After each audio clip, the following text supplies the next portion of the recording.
the death of Bunny Munro.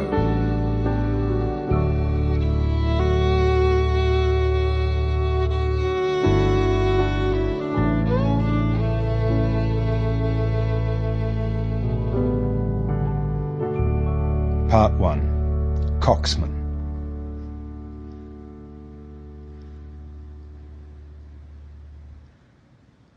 I am damned, thinks Bunny Munro, in a sudden moment of self-awareness reserved for those who are soon to die.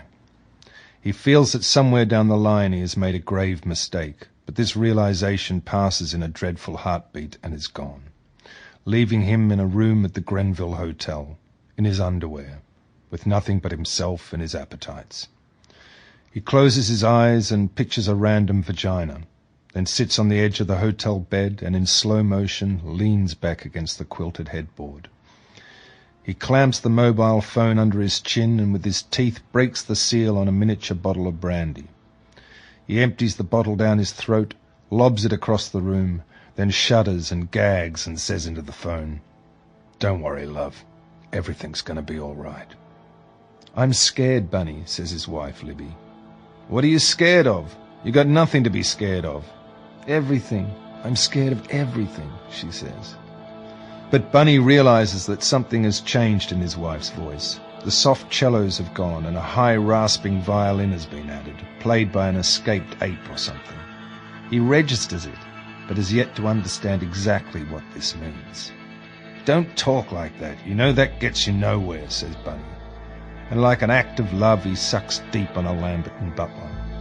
It is in that instance that it hits him, the baboon on the violin, the inconsolable downward spiral of her drift, and he says, "Fuck," and blows 2 furious tusks of smoke from his nostrils. "Are you off your Tegretol? Libby, tell me you're taking your Tegretol." There is a silence on the other end of the line, then a broken, faraway sob. "Your father called again. I don't know what to say to him. I don't know what he wants. He shouts, he raves," she says. "For Christ's sake, Libby, you know what the doctor said. If you don't take your Tegretol, you get depressed. As you well know, it's dangerous for you to get depressed. How many fucking times do we have to go through this?"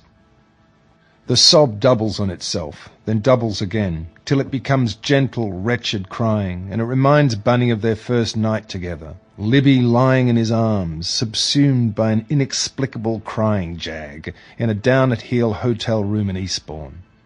He remembers her looking up at him and saying, "I'm sorry, I get a little emotional sometimes." Bunny pushes the heel of his hand into his crotch and squeezes, releasing a pulse of pleasure into his lower spine. "Just take the fucking Tegretol," he says, softening. "I'm scared." Sample complete. Ready to continue?